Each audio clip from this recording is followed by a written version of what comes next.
Sensiz neyleyim məni gülümde. Geceler uzanır susur herkes.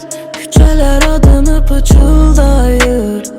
Yüreğim seni her an aktarır tek tenha. Gülüşün kaldı köhne hatirede. Sesin çınlayır elə də içimdə. Getsən də qalsan da fərqi yox. Bu ürək səndən vazgeçmir yox. Sensiz neyleyim məni gülüm. Bu şəhər mənə dar gəlir bugün. Nə sevgi qalır nə də söz. Sensiz həyat yarımçıq solğunuz. Sensiz neyleyim məni gülüm.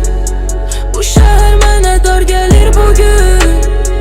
Nə sevgi qalır nə də söz.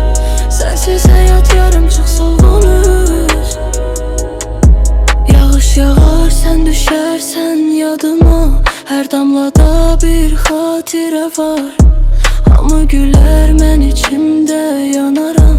Çünki sevgi sənsiz mənə haram. Əgər bir gün qayıtsam bil ki, bu ürək hələ də sənin idi. Sensiz neyleyim məni gülüm.